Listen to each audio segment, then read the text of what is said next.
नमस्कार दोस्तों, मेरा नाम है पंकज दुबे और आज हम बात करने वाले हैं दोस्तों ईरान और इजराइल के बारे में। दोस्तों खबर यहाँ ये आ रही है, ईरान बोल रहा है मैं इजराइल के ऊपर बहुत बड़ा हमला करने वाला हूँ। 1 अक्टूबर को जो हमने हमला किया था वो कुछ भी नहीं था। अब हम इतना बड़ा भयंकर हमला करेंगे, हम इजराइल और यूएस दोनों के दांत तोड़ देंगे भाई साहब। ऐसा कहना किसका है? ईरान का। तो ईरान से पूछा गया, अच्छा चले ठीक है, ये हमला कब करने वाले हो? बोलते अभी नहीं करेंगे। तो कब करोगे? इलेक्शन होने के बाद। मतलब यूएस का इलेक्शन हो जाएगा। आज 5 नवंबर है, वोटिंग चालू है दोस्तों। बोलते हैं इलेक्शन खत्म हो जाएगा, वोटिंग खत्म हो जाएगी, उसके बाद करेंगे। तो सवाल उठता है कि भाई साहब ऐसा क्यों, ये इलेक्शन का वोट क्यों, वेटिंग क्यों कर रहे हैं? तो दोस्तों एक सिंपल बेसिक रीजन है कि वोटिंग चल रही है। इस टाइम पे अगर ईरान गलती से इजराइल पे अटैक कर देता है तो मैसेज क्या जाएगा कि बाइडन प्रॉपरली इजराइल को सपोर्ट नहीं कर रहे हैं। और वहीं पे ट्रंप तो बोल रहे हैं भाई साहब एक बार हमको आने तो हम तो ईरान को ही उड़ा देंगे। तो ऐसे में ये मैसेज जाएगा कि भैया ट्रंप को वोटिंग करो, क्योंकि ट्रंप ही क्या करने वाले हैं, इजराइल को सपोर्ट करने वाले हैं।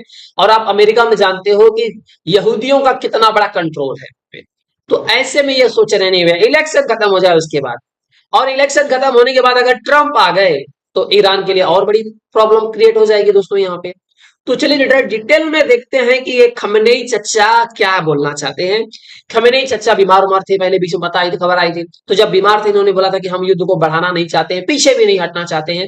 अब इन्होंने पहले क्या बोला, देखो हमने पहली बार 300 ड्रोन और मिसाइल मार दी थी इजराइल के ऊपर, हमारी ताकत देखो। और उसके बाद हमने फिर 200 बैलिस्टिक मिसाइल मार दी। ये अपने बोलते हैं ना, वहां पे कुछ स्टूडेंट लोग को बैठाए खमेनेई चचा और वहां पे भाषण दे रहे, देखो हमने क्या क्या कर दिया है।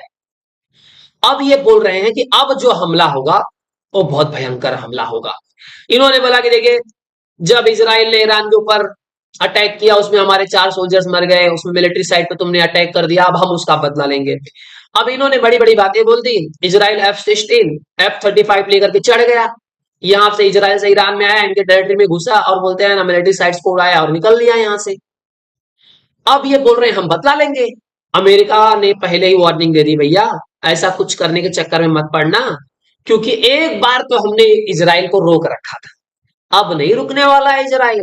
हमने इसराइल को बोला था भैया उनकी न्यूक्लियर फैसिलिटीज को मत उड़ा देना भाई साहब, और बोला था उनकी जो ऑयल प्रोडक्शन फैसिलिटीज है उसको भी मत उड़ाना।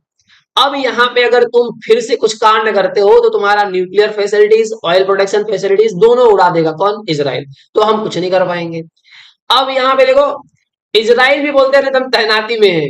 यहाँ पे आप देख रहे हो, यहाँ पे फाइटर जेट देख रहे हो दोस्तों, यहाँ पे एयर लॉन्च बैलिस्टिक मिसाइल लाद करके ये लोग तैयार हैं। बस बोलो तुम उधर से करो कि हम यहाँ तैयार हैं दोस्तों। प्लस खमनेई के सलाहकार का कहना है कि अगर हमको लगेगा हमारे एग्जिस्टेंशियल थ्रेट पे, कोई बोलते हैं हमको लगेगा कि भैया हमारे ऊपर कोई थ्रेट है, तो हम क्या करेंगे, हमारे न्यूक्लियर डॉक्ट्रिन को में बदलाव कर सकते हैं। मतलब न्यूक्लियर वेपन्स की बात करें, मतलब न्यूक्लियर वेपन्स चला देंगे हम। तो ये भाई साहब बोलते हैं ना, इनकी धमकी अलग ही आ रही है। अब उस बीच में क्या है, अमेरिका ने बोला चलो भाई B-52 बॉम्बर लगा दिया इसराइल में दोस्तों, यहाँ पे देख रहे हो। Plus third air defence system उसके पहले ही लगा करके रख दिया। इसराइल का डिफेंस सिस्टम तो आप जानते हो।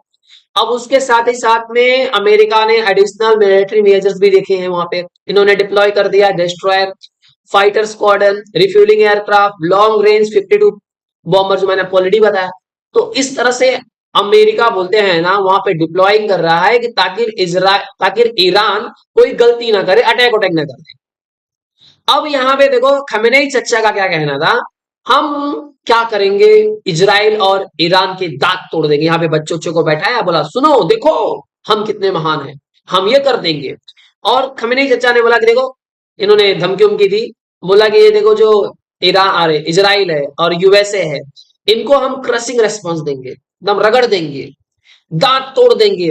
उसके बाद बोला ऐसा बोलते हैं अटैक करेंगे, सरप्राइज हो जाएंगे, ईरानियन की ताकत इनको पता चल जाएगी, ये लोग जो मिस कैलकुलेट करके बैठे हैं ऐसा वैसा है, सब इनकी गलतफहमी निकल जाएगी, ऐसा कर डालेंगे वैसा कर डालेंगे। भयंकर भयंकर चीजें बोला इन्होंने। बोला कि इस बार ऐसे वेपन्स यूज करेंगे, ऐसा वॉर हेड्स लगाएंगे कि जो 1 अक्टूबर को अटैक हुआ था उससे भयंकर अटैक करने वाले हैं, हम बर्बाद कर देंगे, तबाह कर देंगे। और ये भी बोला कि देखिए अब ईरान से नहीं, अब हम इराक से सीधा हमला करने वाले हैं इसराइल के ऊपर। अब एक सिनेरियो यहाँ पे ये पकड़ के चलते हैं, अगर गलती से ईरान इसराइल के ऊपर वापस से हमला कर देता है तो आप क्या सोच रहे हैं?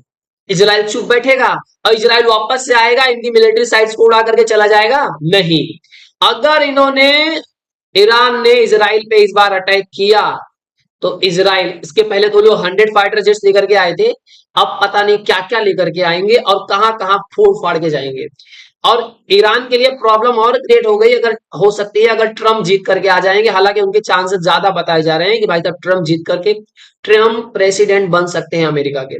तो ऐसे में अगर ईरान इजराइल के ऊपर हमला करता है तो इजराइल इनकी nuclear facilities, oil production facilities को अगर उड़ा देता है तो ये जो यूक्रेन और रसिया का चल रहा है ना, वो सब भूल करके खाली मिडिल ईस्ट में सबका ध्यान जाएगा, क्योंकि यहां से बहुत बड़ी तबाही उठने वाली है। तब यहाँ पे चाइना भी आ सकता है, रसिया भी आ जाएगा इस युद्ध में, और यहाँ से अमेरिका तो ऑलरेडी लगा हुआ है। बाकी इनकी जो प्रॉक्सीज हैं, हमास वाले जो ट्रिपल एच वाले हैं, ये सब भी आ जाएंगे। इराक भी आ सकता है, उस बॉर्डर हो जाएगा उसका। तो ये सब चीजें, हिजबुल्लाह उछल करके कूद करके भी आएगा। तो अगर ईरान ने अब हमला किया तो ये समझो ये युद्ध बोलते हैं ना, इस कदर बढ़ जाएगा कि इसको रोकना बहुत मुश्किल हो जाएगा। जैसे बोलते हैं ना, जंगल में आग लगने वाला काम। तो अगर ईरान ने इजराइल के ऊपर अब हमला कर दिया तो आप ये समझ लीजिए कि जंगल में आग लग जाएगी, और आग लगेगी तो उसको बुझाना मुश्किल हो जाएगा दोस्तों।